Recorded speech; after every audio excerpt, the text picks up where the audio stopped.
This is a monthly programme on the internet about video games. We like to call it the InRetroSpect Show. Hello, I'm your host, Sam. Wait for it. The Timberwolf Turner. That's right, that's who I am this month. And a wonderful programme we have set up for you. Not only do we have such delights as Chris's gaming news, Chris will also bring us his glitch of the month. We've got a nice little news section at the end because Chris's glitch of the month has been so poorly received. Its hit ratio has not been great, so we're coming up with a bit at the end to see if we can lift up that bit of the show.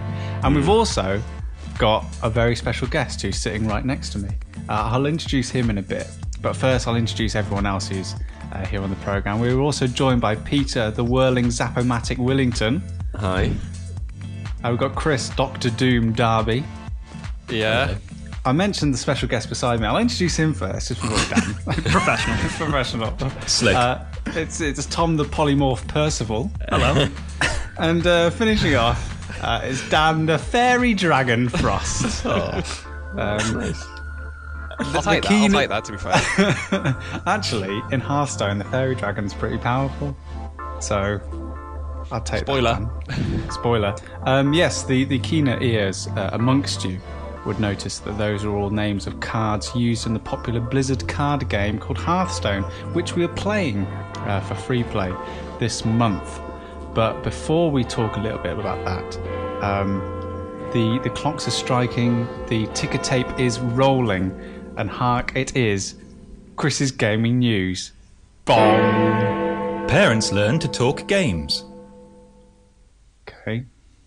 Bong. Stranger danger. Right. Bong. Netlinks. What? Bong. Wow, so that's what blue looks like.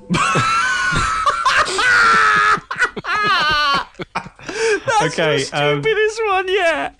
this is Chris's gaming news for news stories from the world of gaming that Chris has subbed down into snappy headlines. We get to pick two of them.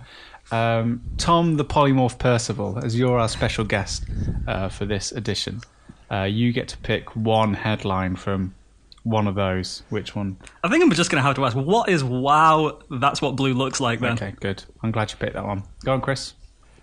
Okay, so basically this is a new patch that's been introduced to World of Warcraft. Topical. Go Wonderful. on. Well done. Yeah, exactly. Very apposite. Which basically is for players, to help players who have colour blindness. Where basically it's for the new patch 6.1, which will incidentally include also a selfie camera. And it allows the player to tell the difference between friendly, neutral or hostile targets. And depending on what kind of colour blindness you've got, whether it's pretty minor or pretty severe, these kind of little additions, flashing colours, different colours, and little extra bits of text will allow there to be more accessibility for those who have colour blindness. I myself are red and green colourblind. Yeah. So, Chris, did you get this news as part of your colourblind newsletter? I imagine It's not a pamphlet. Do you not get like a newsletter every month, Colourblind Monthly? It's very cheap on photocopying. Full colour. No, but colour blindness is one of those things. Like the most common one is, as I was saying, it's red and green colour blindness. I think it is where it kind of affects you. So you don't know how to hang up a phone, basically. I can still play snooker. But basically, it's I can't tell the difference sometimes between navy blue and black.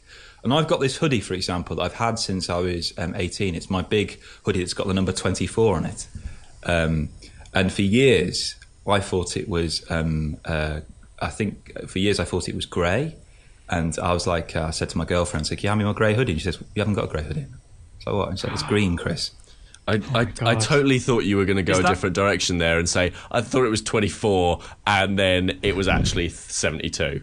That would be dyscalculus. Chris, Yeah. if your life was a soap, would that be when the drum beats from EastEnders were? Definitely. It was like that bit in Jaws where the camera kind of pulls around him when he's on the beach. It's a bit like that. So I think it's great. I think it makes it more user-friendly, more accessible. This is a great thing for games, and lots of games are doing similar things like this. Mm-hmm. Why has it taken them so long? as the resident World of Warcraft expert, Tom, why is it taking them so... I mean, World of Warcraft... Well, I spoke to Blizzard, and they said, we don't care about the colourblind. That's exactly what they said. Well, when you got a game that's got like 13 million or so members, or used to... Subscribers, like, surely this would have presented itself as a bigger problem. The one thing, did you say that they've changed it to blue, so you know when someone's friendly or hostile? It basically oscillates between different colours. Chris never reads the stories. Right. There's no additional research in this. No. Well, from He's memory, skimmed a headline. I haven't got World of Warcraft on me. I haven't got the patch loaded. You're letting the listener behind the curtain. So, from memory, let's Chris, cover it back up. I'm just going to say that the players were always blue. Their name was always blue if they were allied. Green was for someone in your guild, and red was for enemy. So Tom, are you debunking this entire story? No. Basically, as you say, Tom, for some people, some certain aspects of colourblindness, they can't really tell the difference when those colours are all enmeshed together. Right, okay. When you think about your classic colourblindness test, it's when you've got several colours kind of dotted around. Plastic. You see what I mean? We used to do them in biology. But you do. Do you? Yeah, colourblind tests. Okay. Wonderful. Well, what an insight. Chris's gaming news. That had everything. That had everything. Let's pick another one. Peter Willington, you get to choose. I think we should probably go with Stranger Danger. Yeah. Okay. Because obviously... Public information, it's important. Education is a third of this broadcast. I'll let you guess the other 2/3 of what it's about. This is a tragic story of a teenager who's had the username Cuckoo Knight HD, who was struggling with a difficult section of Destiny, and he used the PS4 share play function to pass control over to a more experienced player. A sharp intake of breath there. We know what's coming. It's a classic tale of morality. Well, we'll leave it there then. I think we should out this particular player. The experienced player's name is Kermit the Frog. What I particularly like about Kermit the Frog is that he's made the all in capitals to really emphasise the fact that this is a frog. The frog. The frog. Not that Muppet version that's been going around. In the world of frogs, he is the frog. The definitive one. And basically, for some reason, Cuckoo Knight HD... he left his TV, or he looked away for a bit or whatever, and when he came back, he found that Kermit the Frog had deleted his level 31 Warlock, his level 26 Titan, and nicked an exotic weapon from a third character. And there's actually video footage of this, and it is actually quite heartbreaking as he slowly realises, it slowly dawns on him, that he reached out to the community of PS4, who we've already established aren't very good at multiplayer. And he had it just thrown back in his face. And so literally, there's been kind of a whirlwind, because this isn't an isolated case. There's been a kind of a whirlwind since then of like people appealing to Bungie. There's a group called the Dads of Destiny clan who've asked for Bungie for help, and many players have actually stepped in to volunteer assistance to help him get back what he kind of lost, as it were. So there's a kind of a nice happy ending to it, but yes, a sobering tale. Do you not think it's ironic, though, that his name's Cuckoo and someone else came into his nest and stole his stuff, as opposed to the other way around? Well, that's twice you've used biology. Yeah, I'm in on biology move. This one's too intelligent. We've got a doctor, and this one's too intelligent, I think. Yeah, I know. Fantastic. That's Chris's gaming news. Later on, Chris will give us his glitch of the month, which isn't as exciting as the past. I love glitch of the month. Do you? Yeah. So you're the only one. Talking about exciting things, I was listening to last month's edition, and we're in March now, and I realised that we omitted something from the first show of the year. We tend to, on the first show of the year, have a bit of a review of our resolutions which we passed in the previous editions. The first show in 2014, we had our resolutions and we set them. And then we look back on them and go, oh, we had a good year. We had a good year. And so I thought, just before we talk about Hearthstone, I thought we'd just have a bit of a roundup of what those resolutions were, and just see if we can. So you had a sneak peek of what and just basically have a bit of a review of the year, because I think it's good. And I think after March you can't really do it. So let's have a look. I don't think it's really the right time to do this. I think we've gone. We'll start with Dan. Hang on. We'll start with Dan. Yes. Dan, your 2 resolutions of the year. Do you remember what they were? I do remember what they were. Okay. My first resolution was to get married. Yes, done. Which I can happily say I succeeded in. Well done. And there was witnesses to the effect, so there were indeed. And my second resolution was actually one that I think a number of us shared, which was to run 5K in under 30 minutes. Yeah, that's right, Dan. And I've got your personal best in front of me, 24:58. Yeah, so that was quite. I was smashed. quite pleased with that. That's a resolution you could take into 2 years. It's so good. Well done, Dan. Chris, do you remember what your 2 resolutions? Actually, you've got 3 here. Have I? I can't remember what they were. I remember the one that we all shared. The first one was that you say "kind of" a lot, so you're going to put a stop to that. I think I have done, actually. Kind of. Then you said "get fit" and take up yoga. I didn't take up yoga, but I have been doing body weather. Oh, but you were doing body weather last year, so... Body what? Body weather. We had this same discussion a year ago. Can we... Let's not repeat point it. people to the website. Listen, it's an absolutely brilliant conversation, so tune in, listener. If you want to find out what body weather is, then you'll have to listen to past editions of the podcast, which are all available on InRetroSpectPodcast.com. My resolution was to touch my toes. At the time of recording, the tips of my fingers were at the bottom of my kneecaps, so I'll just see if that's changed. Hang on. For the listening world, I can see him. Okay. So Is now, he doing it? Is he doing it, Tom? The tips of my fingers, so they were at the bottom of my kneecaps, but now, Tom, where are my fingers? Ladies and gentlemen, his fingers are halfway down his shins. Halfway down my shins. So wow. There was... And can I just say, on the podcast, I did say that that's something that I was going to do before I'm 30, so I've still got time. Can I just ask, Sam? How did you train yourself to reach your shins? What was the exercises that you did in order to get to this point in your stretching life? Just kept on dropping stuff. Lunges. Or just kept picking stuff up off the floor for people. Exactly, yeah. So it hasn't really worked, so I'm going to try a different tact. But Dan, as you mentioned before, we did share a resolution between the 4 of us. So I also attempted to do a 5K under 30 minutes. My best time was 24:53. Chris, you also took on that challenge. But Chris only ran once. Yeah, he only ran once, but still, Dan, even though he ran once, he did it in 23:52. I know, that's the annoying thing. He did it once and just basically ran without even realising he was running. It's all that body weather. And then Pete. Hi. I've got some. Drum roll. To be fair, Pete was where this all started because he thought he could beat me. Hang on. I've got some exact quotes here. First one. First of all, Pete, in the conversation with Dan, you asked Dan how fast he runs and for how long, and you said, "I'm going to run for 30." And you said, "I'm going to run for 30 minutes at 12 miles per hour." Right. Like a cheetah.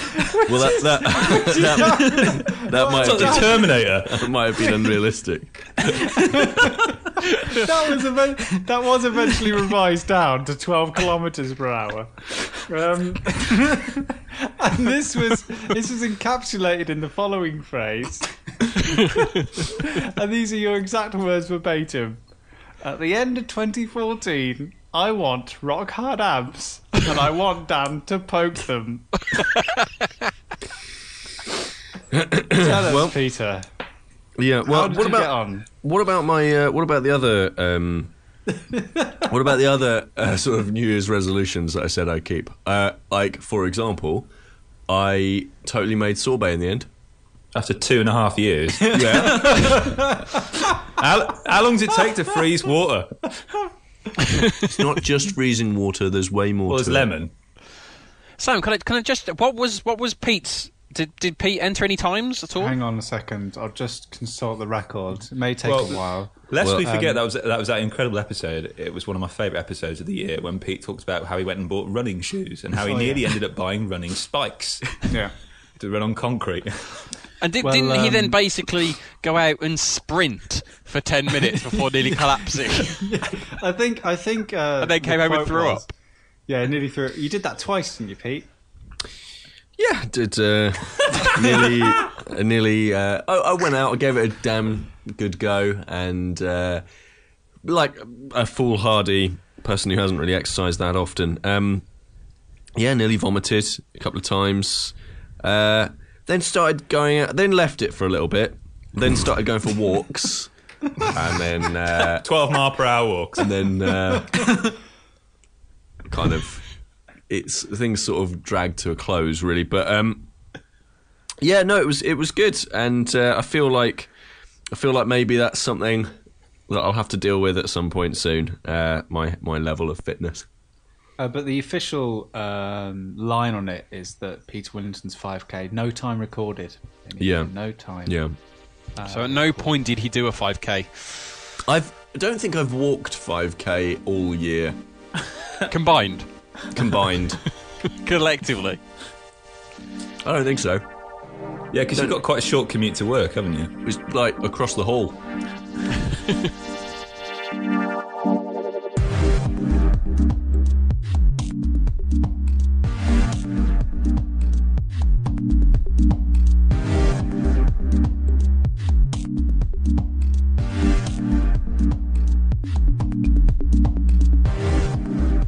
This is the part of the show where we like to do something for nothing. We give something back to you. It's called free play.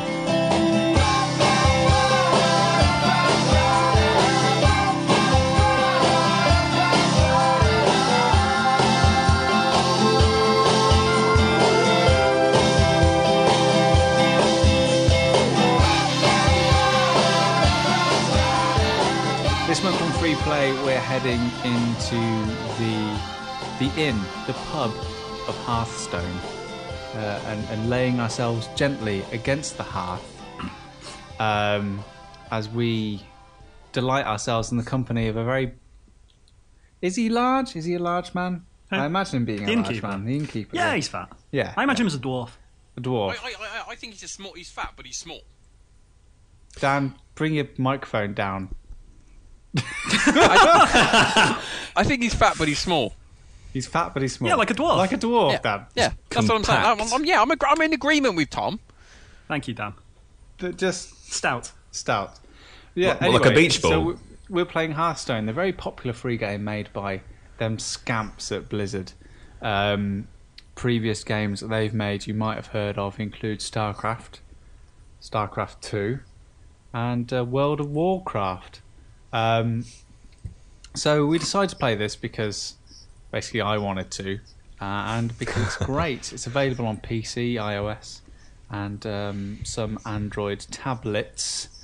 Tom, it's the reason why you're on the show, because you're the resident World of Warcraft expert. Yes, that is what I am. So maybe you can start after this discussion going by saying you'd never played Hearthstone before this. No, I hadn't. Before I sort of brought it up to you. So, being a World of Warcraft player, did it never seem like very an attractive proposition for you to play this game? Or were you just not that interested in the type of game that it is? Well, yeah, no, it was one of those games. I remember like hearing about it when I was playing WoW. They'd tried to launch a WoW trading card game in the real world, and that failed dramatically, I seem to remember. And it soured that entire side of World of Warcraft for me. And also, I like World of Warcraft for playing sort of an epic fantasy game rather than, a card game, because we play Magic. Yeah, and that's sort of where I get my card game-based fix. Yeah. So the world of Hearthstone, and this is something I didn't realise it before, and probably the rest of you guys didn't either, is really entrenched in the world of WoW. So every single character that's on a card, every single one of the main characters, they're all there in World of Warcraft. Yeah, all the heroes you can play as are actually characters from the lore. And in the training level, you start by playing against Hogger, who's sort of an in-joke amongst the community. He's the first this is going to sound really nerdy, but he's the first elite you fight, sort of the first boss, if you want. And he teaches you about group mechanics, and when to see him, like, he's famous in the community, sort of, for just being an absolute pain in the arse to beat. So it was good, nice to see him in the game. Oh, that's nice. So for me, playing this game for this month's show, and we're going to do this over 2 months because I think there's quite a lot to Hearthstone. It's a game that you can pick up and play quite easily, but it takes a long time to master. So Pete, just tell me, you're the resident sort of handheld mobile expert here. Have you played Hearthstone before this? Yeah, a whole bunch. I played it for lots of hands-on videos. It's been a game that has been much anticipated amongst the iOS and Android owning communities. It's the big competitor against Magic on tablets and so forth, and it was a big story for a while that Magic finally had its competitor, because there's been a whole bunch of other games to come out on mobile and tablet devices, like Summoner Wars, for example, which is another popular, I think it's by Playdeck, but it's another collectible card game that's quite popular. None of that really stood up against Magic the Gathering, any of those entries. And then Hearthstone comes along and just rocks it and massively outstrips Magic and makes collectible card games a thing that a lot of players will play. And you can see its popularity by the fact that it's one of the most streamed games on Twitch. It's one of the most searched for games on YouTube. It's got a massive community. It's bigger than World of Warcraft in that sense. There aren't as many people watching people play World of Warcraft as there are people playing Hearthstone. So yeah, it's a really big deal, and we cover it a lot. What kind of piqued my interest with regards to this was obviously the aforementioned Magic that you introduced me to, Sam, on that train journey down to Dan's. Bristol. Yeah, Bristol, sorry, down to Pete's for his birthday. Good day, good times. It really struck a chord with me, this notion of being a collector, what it is to be a collector. Yeah. And the thing that really made me kept coming back to each bout, each match, and I've played it for quite a long time. I think I've played this game probably longer than a lot of free-play games I've played for, and it's not just because we're doing it over 2 shows, is the fact that each time I played it again, there'd be a chance that I'd get a different set of cards to play with. Each level I go up, I'm unlocking more and more cards, and suddenly it's like the whole landscape of the game changes. Yeah, that's the sort of main difference between that and Magic in a way, because Magic you're either picking up booster decks physically, or you're buying like starter packs, or you're going rifling through bins to look for the cards that you want to build the decks. Whereas Hearthstone has that sort of addictive element of, when you're a child and you're in a playground and it's like got need, and you battle to get the cards you want, or you battle and you get something that's quite surprising. It's like Pogs. So like Pogs. And that's what I find really satisfying about Hearthstone, is the fact that you build up those coins by beating certain players with certain characters. And then you go through that process where you're unlocking the card slowly and seeing what you've got, and then suddenly you realise, oh, that's going to be a really good card for that character. That's really satisfying.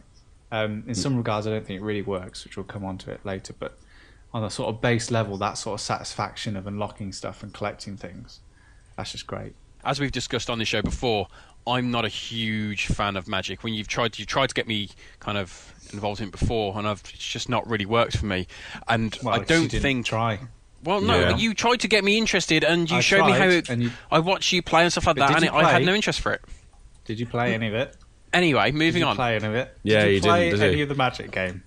No. He didn't, did he? No. Okay, well, there we go. And I'd have to say that I don't think Hearthstone has changed how I feel about card games per se. Yet. However, plenty of time. Can I just speak? Plenty of time. Before you keep interrupting me with your know-it-all words. Plenty of time, Dan. However, one of the things that kind of bothered me when I was watching you play Magic was I just got really confused about the cards doing different things, and cards being in exile, and cards being used and not being used, and over here and over there, and suddenly you can't use that, and suddenly it goes back into your pack and all that stuff, and I was getting completely bewildered.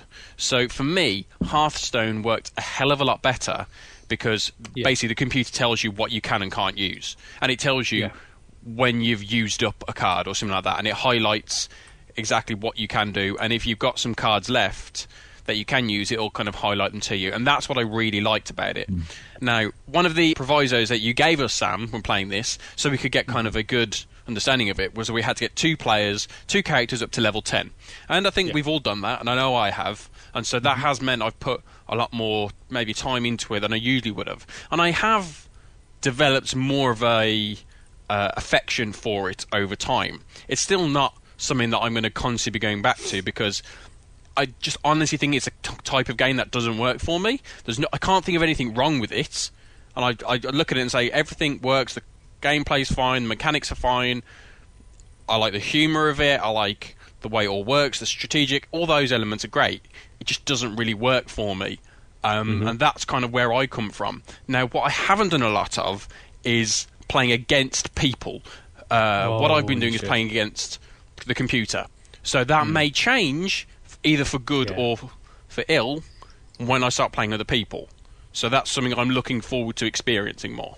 I think that element of PvP is one of the things that also brings that element of satisfaction to the reason why I think you and I, Tom, we really like Magic is the fact that you're playing against another person, you're playing against a brain, and essentially Hearthstone, even more than Magic, is a game of poker. You're relying on the cards to come out of your hand, and suddenly when you get that moment when you turn a fight around, like you've got 8 life and someone else has got, it's brilliant, 30 or 28, and then you manage to turn it around and beat them. That feeling is one of utter joy, and it's great. But I understand your problems, Dan, because I don't think Hearthstone is a game that is geared towards the absolute beginner. No, I think, however, I would say that part of the reason, Dan, that you're probably liking this a little bit more than Magic is that the tutorial that it gives you and just the simple structure of the game, it's easier than Magic. Like it's not as complicated. It hasn't got as many concessions to stopping the game and changing the rules and changing up the flow of the game. It's a more friendly, more open version of a collectible card game kind of a thing. I'd agree. I mean, the tutorial was good, and it taught me everything I needed to know. But the one thing I would say that it didn't tell me about, and that's something that I've struggled with, is the idea of using decks and deck building, creating a deck and building a deck. Because although it's all there that I can do it, there is no tutorial that tells you, okay, you should be doing this with this and this with this. And I understand that kind of everyone will play differently, and so you can't have a tutorial that says everything because everyone will work differently. So that tutorial will be so huge. However, just a basic tutorial giving you kind of information on you should be doing this. If you want to build a deck, use this and this and this, and this is the type of thing you want to do. So, for example, you might want to start doing a deck, kind of a tutorial of that, and then it says, now you understand the basics, why not try being stealthy? Why not try being really heavily powered? Why not try all these different things? And then you could then go and try that. I think that's the problem that I had. Tom's speaking now, Pete, not you. Democracy. We've just done the hands up system, which I wasn't told about before the show. No, but it's all right. Oh god, I've lost my point. Go on, Pete. The game also doesn't do a good job of explaining pretty basic gameplay deck building functions such as mana flow, for example. It doesn't tell you that if you are dealt a bunch of cards that are 5 mana or 6 crystals or whatever it is to summon these things at the start, that you should just get rid of them, that you should just absolutely mulligan them. But yeah, I think the deck building aspect is definitely the weakest part, and I suppose that's really why some of the biggest streamers and YouTubers and stuff like that that actually cover these games, they are all about technique, and they are all about tactics and divulging the best, learning through doing, that kind of stuff. I must say, one of the things that, as I say, having played World of Warcraft and recognizing most of the spells from the different classes that you play, you think to yourself, you come at it with the knowledge that, I'm playing as a warlock, for example. I want Immolate, and I want this, and I want Corruption, because they're good spells within the game of World of Warcraft. Then you start playing the game of Hearthstone, and it's like, actually, these cards are mostly junk. I'm far better sticking a Foothill Guardsman with Taunt than I am using something big and flashy. And it's something where the game essentially me knowing more about the game came back and bit me, in the proverbial. It was something that I did find difficult about it. And to take it back to Magic, something that I don't like as much about Hearthstone is that. Hi. Hello. Sorry, my dog's just come to say hello. Hi, dog. Hello. Do you guys know Pete's got a rabbit? He's got a rabbit. Taco's pretty cool, thank you. Why'd you call him Taco, Pete? Because you have to name animals after foods.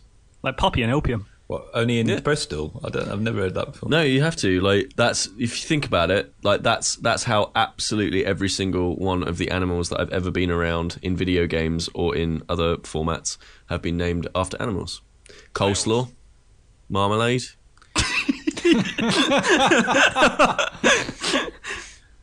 Brilliant. We've lost the thread here. I think we lost a thread here. Right. Poppy came in. Papa Dabaloos. This is my life. That's what we call her.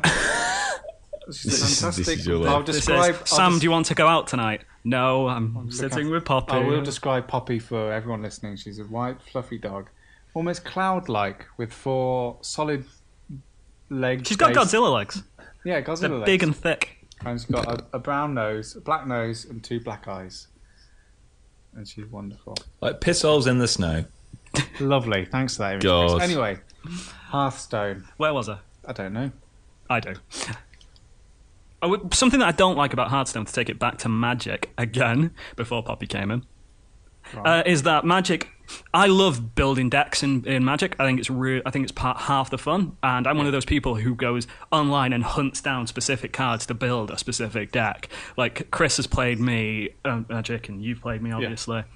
And I have a very specific play style that I enjoy playing, and it is essentially playing like a troll. I enjoy taunting people, being a bit of a dick, essentially, while playing the game. And I find with Hearthstone, there are those cards built into the deck, but I can't play that way because everyone else I'm playing against is playing to win. So they've got the deck that, the internet says you should make this. Yeah. And it sort of robs it somewhat of that fun. And I know that when we play Magic, we play for fun. We put cards in there that perhaps aren't optimal, but, There's definitely some things that I think Hearthstone doesn't get right with the formula compared to Magic. And it's not just about that whole face-to-face card game aesthetic. I think the mana system doesn't work a lot of the time because once you get up to 10 mana, then you're essentially just throwing down everything, and it's just the luck of the draw what cards you get. Whereas in Magic, the mana cost of things is a lot more of a tactical affair based on what you've actually got in your deck. And also the blocking system, I think, doesn't help. Which means if you haven't got cards in your hand that have things like Taunt or Divine Shield, then essentially you're always open to attack and there's nothing that you can do. So I think Hearthstone does have a lot of detrimental elements compared to Magic. I still think that Magic is a superior card game, but there are really fun elements. Like Chris, what do you, other than that collecting element to it, what else do you get out of the game? I think there's in these kind of card games there's an inherent theatre to it. Like when you're playing it face to face, it's kind of like you kind of create the theatre yourself. Like as you were saying, Tom, you taunt each other, and at times, Tom, you've brought me to tears when we played together just because of your taunting. And you can't really do that per se in Hearthstone, but Hearthstone has something else. Like when you play the cards, it's not. like in when you're arming a card, forgive my, I don't know the terms really well. When we're playing Magic, you kind of turn it 90 degrees, don't you? Tapping. To kind of indicate that. Tap it. That's it. When you tap it, you turn it 90 degrees. Here, you've got all these kind of really kind of interesting effects that go on and stuff. Exactly, the animation. So when you cast a spell, the spell is fully embodied and things. It's flashes of light and that kind of thing. When you attack someone with 2 arrows, you see the arrows get fired and flung across. So you can actually click around the environment you're playing in while you're waiting for your player to kind of play their deck. So it creates a kind of an interesting theatre within it. The question I wanted to ask is, what hardware did people play this on? Because I played mine on my PC, and I was wondering whether I'd play it more if I had it on a tablet device. I played this entirely on my iPad. I played it on PC, and I think I would have played it more if I had it on a tablet. I have it both on iPad and PC. And yeah, it's that tablet experience of being able to just sit down on the couch with my girlfriend, or when I'm at work and I've got a spare 20 minutes, just knowing that I can just pick up and play and have a fight against someone. Dan? I was saying, I mean, I had it on PC. I've got it on my Mac, but I've never played it on there. I have it on my iPad, and that's all I've played it. If I had it on my phone, which I believe there is something kind of in the works of trying to put it on phone, I believe. I bow to your superior knowledge on that. Yeah, the phone version is coming out, supposedly coming out in the next 6 months. But I can only play on my iPad when I'm at home, so I wouldn't take my iPad to work with me. So I wouldn't. If I had it on my phone, I would play it on the train, and it would be very much something that I would play on my commute, because I could probably get 2 games in my commute, in my 25-minute commute. I could do that, and I do enjoy playing it. But I don't. It's not something that I get invested in. Gasp. Yeah, I think that as we take this forward, because you're going to play this over 2 months, because as Dan alluded to, I've only asked you guys to get 2 characters up to level 10 minimum. Where I'm at currently, I've got every character up to level 10. Jeez. Some up to level 20. Brag about it. So I'm not bragging about it. It's just it doesn't mean I've won every time with them. It's more losses and wins. But I think that the more you play with different characters, the more you'll actually find a character or a play style that you like. And I think that's where Hearthstone comes into a bit of its own, because unlike Magic, where you essentially only got 4 classes, here you've got 9, and they've all got their own. Right. Yeah, they've all got their own sort of basic decks that do different things in terms of healing, self-sacrifice, protection, spell damage. And the more you get into it, like how I've sort of designed my decks around my characters. One person's got an all mech deck, so I've just filled it with lots of mech characters that buff each other. Another one's just got a deck that's basically taunting and spells, so it's really defensive and hard attacking on spells. And so that's the way I like to work, and I think the only way that you learn how to do that is by using the characters more and more. Yeah, something that I really like about it, and something that I do think brings a lot to it, is that obviously it uses the original vanilla WoW 9 classes as you sort of the person who you're playing as, and just sort of it informs obviously it informs your play style, because each one has a different thing. Whereas certain card games, because at the end of the day, you're you always just you play the way you play, regardless. And like you say, a lot of people in WoW start by hopping from character to character to character, and then they find that character that they love, and that's the one that they first, that was the character that they first leveled up with. Yeah. And it's certainly true of me. I've been a warlock in WoW since forever, and I'm a warlock in Hearthstone because I just enjoy that self-sacrificing play style. Yeah. So I think coming to next month then, so we'll talk about this again next month. So I think definitely unlocking every single character, not necessarily getting every character up to level 10. So to unlock every character, you need to beat that character in the innkeeper space. And then also, I want you guys to do what's it called? An arena. An arena. So the arena is basically you get. It's the first arena entry is free. Every arena entry after that is about 140 gold. So what the arena is basically a space where you get given a pack of cards, and you basically build a deck especially for that arena fighting. So you'll be presented with cards, and you pick the cards that you want to build a deck, and then you basically fight with that deck in the arena. So really, it's kind of the next step of Hearthstone, of learning what different classes are, learning how to build a good deck that does what you want it to do, and then taking that next step to the arena. So we'll do that next month. Sounds good. Easy, lovely. Job.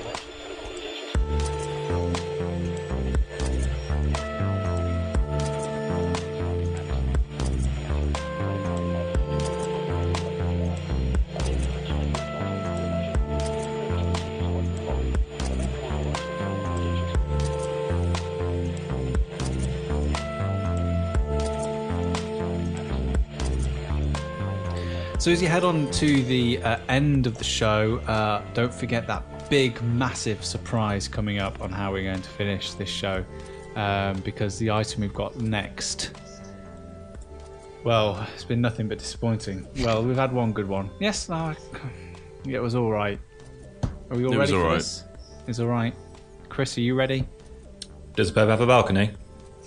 Does a Pope have a balcony? Well, yeah, he does. Not all the time. When doesn't Depends where he is. When he's in the Pope-mobile? Yeah, but he's still got one. That's just got a little one. Yeah, It doesn't go away. Just a little one. All right, then. I'll play in the jingle. Here we go. It's time for Chris's to the month. Okay, listen round. Buckle up. Glitch of the month. Listen round. This is already off to a terrible start. This is the feature I've been most excited for. Okay. Okay, so a PS4 user watching their favourite episode of Judge Rinder. That's great. On their ITV player, which they have on their PS4. 23 minutes into their programme, they were interrupted by an error message. Sorry, the programme could not be found. Please fuck yourself.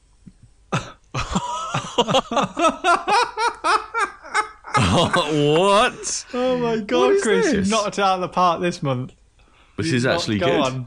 Go on. Usually the explicit rating comes from Pete. Yeah. Right, explain, Chris. What happened? Well, basically, the fallout of that was ITV denied their involvement. They believe it was actually a place that somebody had hacked into the PS. But yeah, that was basically it. And the Daily Mirror, I think it was, they managed to spun that into like a kind of a feature-length story. And I've managed to get it down to 4 bullet points, which just shows how rigorous they are as journalists. I love journalists. They are rigorous journals, you have to say. That's what we will call each other. Have any of you watched Judge Rinder? Judge Rinder? Judge Rinder. Judge Rinder. I don't know. I haven't got TV. Was this Judge Marinda? I think it's Judge Rinder. I think it is Judge Rinder. Judge Marinda. Both me and Pete don't have a TV. So do you know Judge Judy? Yeah. So the premise of Judge Judy and Judge Rinder is that there's a guy who's our judge. Right. And what? Right. I worked at ITV for a time, and I know they had a book saying introducing the newest member of the ITV cast. Can I explain? And he is a real judge. He is a real judge. Right, well, I'm just saying he's a judge. He's a real judge. He's a judge. There's air quotes, everyone. And basically, 2 people come up, a defendant and a claimant. No. Yes. Yeah.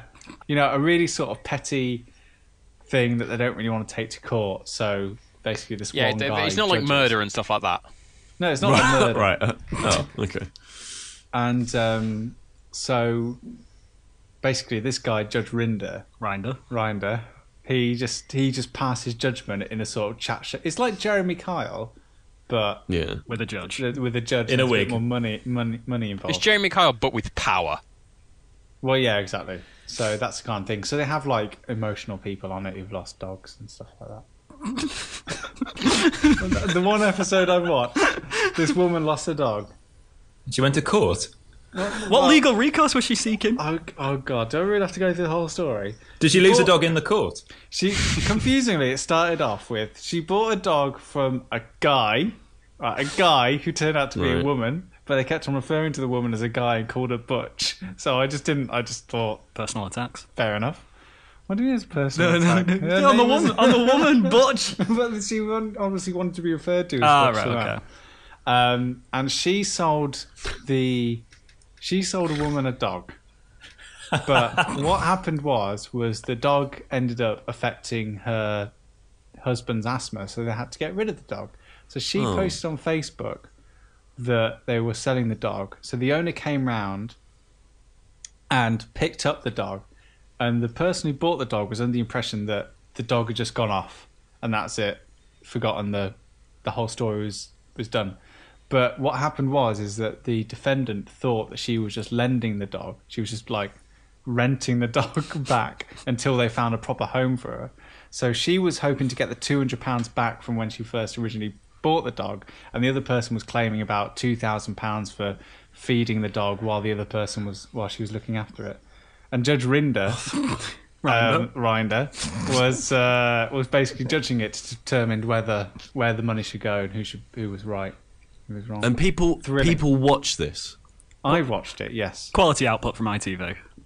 Yes. I prefer ITV to tell me to fuck off, really. Can I tell you my story? I told Sam a story. My sister's a vet, and she comes out with brilliant stories about animals. And basically, she's telling me like how this person was in a pub, and they met this bloke who wanted to sell. Who was selling Staffordshire puppies. Basically, they'd had a litter. Sam knows the story.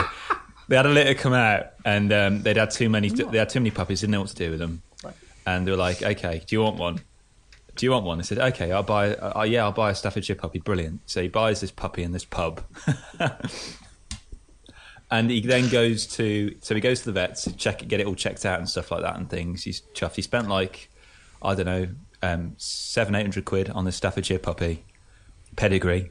Goes to the vet for its checkup and things like that. Right. The vet takes one look at it and says, "You do realise you bought a guinea pig?"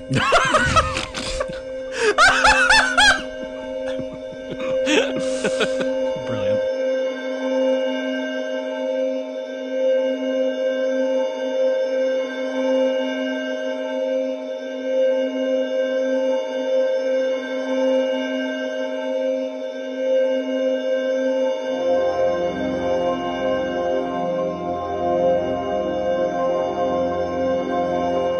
Just like the proverbial guinea pig, we're now going to venture further up into the chasm of the Chasm? and I don't want to say colon, but I thought chasm. I didn't have to. Listen, after the beginning of last month's show, sorry, you know, there's nowhere to go now. That was the worst opening to a podcast. That was awful, and I deeply apologise again to all of our listener.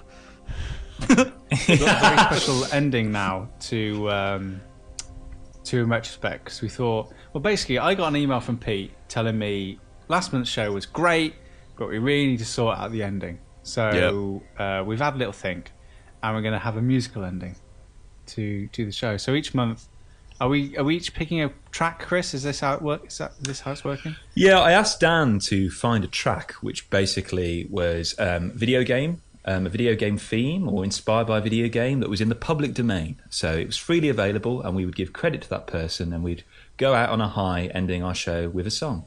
Brilliant. So the thing is, that was Chris's idea, and I thought, right, Pete was on me about wanting to make the ending brilliant, so I thought, right, we're going to make this ending even better than that. What we're going to do is we're going to pick a famous person. And right here, right now, we're going to compose an email to that person to get them on the show to do the ending, to say, this is InRetroSpect, do all the subscribe here, like here, and introduce the final song. Because that's better than Dan doing it. So... I concur. Who should we have doing it? Like, just pick a name off your top of your head. Judge Rinder. Dan. Judge Rinder, right, okay. Can we get Judge Rinder? Judge Rinder, okay. Right, so I'm going to open up my email here now. Hang on one second. Oh, for God's quality sake. radio, this is. Right, so what email address do you think Judge Rinder's at?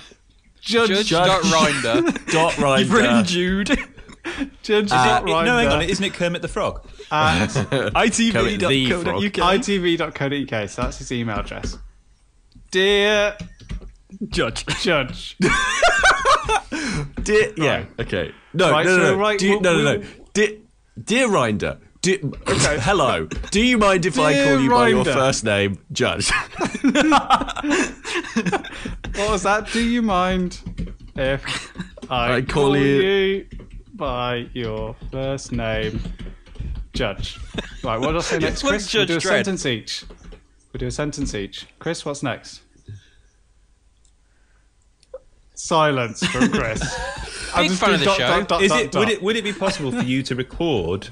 Would it be possible for you to record the following sentence? Okay, record Cracker break. the following sentence. Colon. All right, are we carrying on? Go on. Dot. Go to Dan. Go to Dan. Dan. I'm still composing. Hi, I'm Judge Rinder. Hi. I'm Judge. Yeah. Any more? And this is... Enter the name of the song. Enter the name of the song. By enter the name of the producer. By enter the name of the producer. And from me and everyone at InRetroSpect. And from me and everyone at InRetroSpect. Court dismissed. Oh, you could have got another. Court dismissed. Oh no, that's terrible. Right, another sentence, Tom. P.S. Are you married to Judge Judah? P.S. Are you married to Judge Judy? Did you want to say anything, Pete? Hope there are no objections. There are no objections! Exclamation mark. Yours sincerely. Yours sincerely, Lots Dan. of love. Lots of love. Tom, you gonna? Oh yeah, not a judge. Us. Not a judge, us. Yeah, because we're not a judge, but he is. Not a judge, us. Great, we give him an existential crisis right at the end. So, all right, okay. So to finish the Well, show, it just sounds like we've kind of really poor grammar with do Dan, not judge us. this has been this has been expertly put together. So I'm going to send this to Rinder at itv.co.uk. The message is as follows: Dear Judge Rinder. No, it's not. Dear, it's not, is it? No, it's really not. Dear Rinder. No, it's Dear Rinder. Dear Rinder, do you mind if I call you by your first name, Judge? ... Would it be possible for you to recall the following sentence, ... ... Hi, I'm Judge Rinder. Rinder. And this is Enter the Name of the Song by Enter the Name of the Producer. From me and everyone at InRetroSpect. Court dismissed. P.S. Are you married to Judge Judy? Hope there are no objections. Yours. God. Yours sincerely. Nope, yours sinkily. And yours sincerely. Lots of love, not a judge, us. Send. Right, so hopefully we'll get a response. Hopefully we will. Now, you do know that when I suggested what we should do is have a different ending, is to improve the levels of professionalism from the actual podcast. We just sent a letter to a high-profile judge. I think that's Supreme pretty Court professional. judge. A Supreme Court judge. So we'll find out if he gets back to us. So this is the end of the show. So hello, Mr. Judge. Thanks for coming to the InRetroSpect recording studio. Oh, that's all right. I'll just close the door. Right. If you just want to take a seat down here. Just here, is it? Yeah, that's the mic you'll be using. Just get nice and close to that. Put these headphones on as well. All right. I'm doing. Well, I can hear myself in the microphone. Oh yeah, Judge. Just while you're here, just something we wanted to clear up. Just how you pronounced, is it Judge Rinder? Oh, don't worry about that. As long as people care, Sam. As long as people care, that's all I worry about. Rinder. Doesn't matter. All right. Okay. Well, that's a relief. So I've got just a short script here. So what I want you to do is you just want to use a nice sort of energetic fashion. All right. Is to read out the script, say goodbye to everyone, tell us where they can get hold of us, like Twitter and YouTube and Facebook and things like that. And then also there's this track. We can just get you to introduce that in your own way. All right. I can read a script. Right, here we go. Are you ready? Yeah. Just going on ready? Yep, whenever you're ready, Judge. Here we go. Hello, my name's Judge Rinder. Thanks for inviting me onto the InRetroSpect podcast. I'd like to just remind you that you can subscribe to this podcast on iTunes. You can also subscribe on YouTube. And you can like us on Facebook and on Twitter at InRetroSpect. All the information is on the website InRetroSpectPodcast.com. So now do the song bit. Yeah, just a song bit there. It's just the Sonic the Hedgehog. All right, I can see it. Right, we're going to play you out this month to an overclocked remix. It's Sonic the Hedgehog. Did a hedgehog just come through here? By Scholar and Argle. Thanks for listening. From Judge Rinder. Dismissed. That's quite a... Because I'm a judge. You see, yeah, that's Do you think they'll get that? yeah, they'll get that. That'll be fun.